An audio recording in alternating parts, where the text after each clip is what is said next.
Hey, how you doing today? I am Taquila Coleman. In today's video, we're going to talk about you will experience another death stage in stage 8.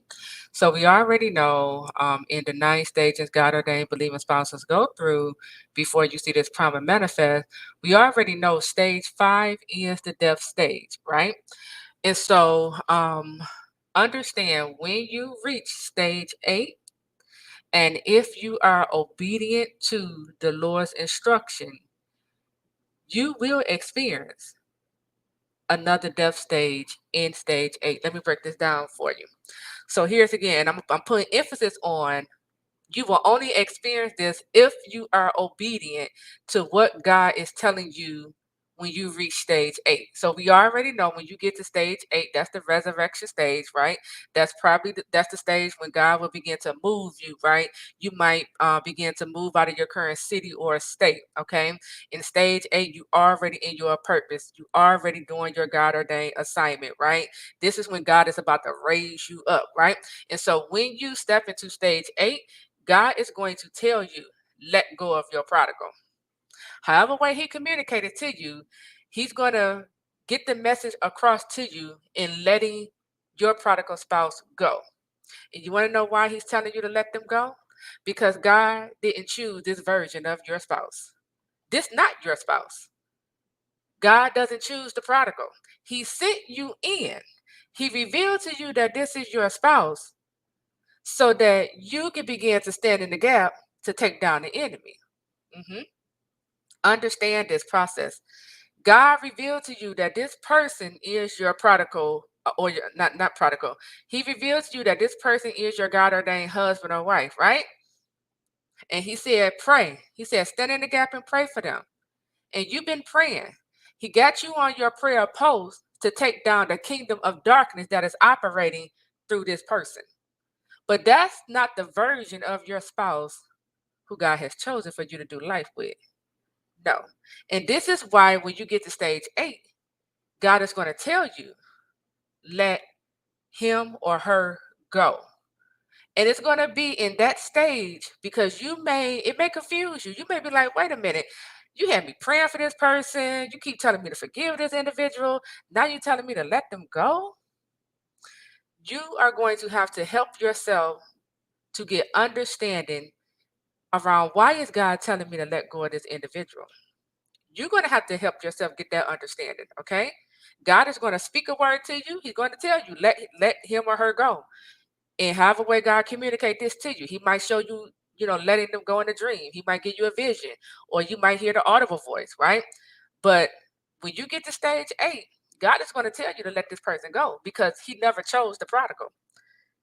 He revealed to you that that's your spouse, right?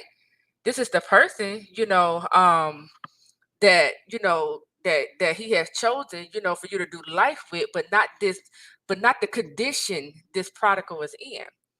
Because that condition, that a prodigal is a reflection of the enemy. Okay, they reflect their father, which is Satan. Okay, I hope you're following me here. So God sent you in and told you to pray because he's using you to take down that enemy that is operating through this prodigal. Okay, this is why God created that divine separation. He don't want us yoking ourselves with them. He don't want us, being around prodigals. He don't. He don't want us, in communication with them. He don't want us, trying to hang out with them. He don't want you fornicating with no prodigal. None of these things. All God said was pray for him.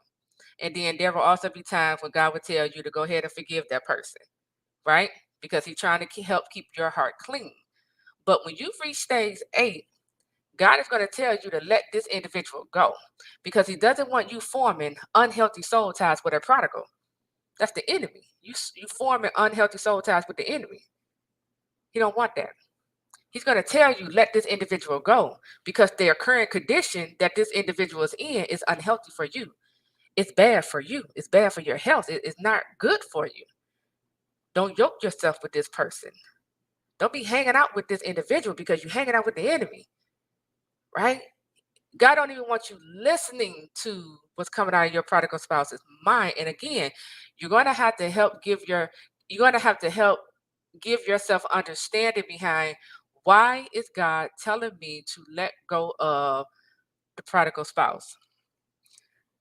It is because of the condition this individual is in. See, a lot of times we have a hard time letting go of the person. We have a hard time letting go of the potential we see in this individual.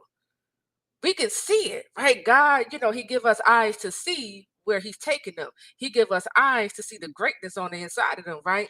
And so we can hold on to that, and still be trying to help them and save them. But no, you gotta let this individual go. Okay, you got to be able to identify brokenness when it's right there in your face. You got to begin to see the enemy operating through this individual, and you got to also, begin to partner with God in keeping yourself protected from the enemy, because you don't know how deep this wound, this unhealed wound in this person goes. You don't know what this individual is capable of. You don't know, okay, like how the enemy in this individual is plotting to destroy you. So this is why God would tell you, let them go. Stop checking. Stop answering the call. Stop responding to the text messages. Stop looking at the social media. Let them go. Because when I restore this love story, right, which is going to be in stage 9, God is telling you, right, when I, bring, I'm going to use it this way, I'm going to say it this way. When I turned Saul into Paul, when that conversion happened, that's the version of your spouse I chose it for you to do life with. So you got to wait on that conversion to happen. And again, that's going to happen in stage 9. But in stage 8, another death stage is going to happen. And that death stage is when you are obedient to God's instruction in letting go of your prodigal. Now, I know a lot of you all are saying, well, Tequila, how can I let them go when I got kids with them? Listen, you still got a co-parent, but at the end of the day, you let them go. You can still co-parent and not attach yourself to this individual mentally or emotionally, right? You can still co-parent and not date this person. You can still co-parent and not allow the communication to become personal, to where now you asking this individual about their personal life, they ask you about your no, you keep it centered around the co-parenting relationship. That's it. Letting go is detaching yourself from this individual emotionally. Get away from them. Don't give this person your body. Don't give them your time or attention. That's what letting go means. Okay. And I'm going to just say this, because it's one thing for me to tell you to let go of your prodigal, but you have to, like how I said, you have to help yourself to understand, why is God telling me to let go of this individual?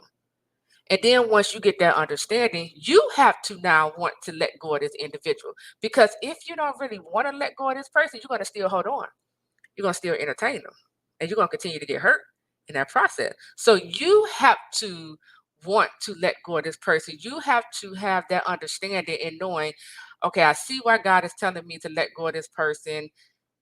I know my worth and value. I'm not going to put myself in harm's way. I require more, from this individual. And so I'm a partner with God in this process and just stay over here until God give me the green light, and letting me know, it's time. It's our time. But until then, I'm letting go.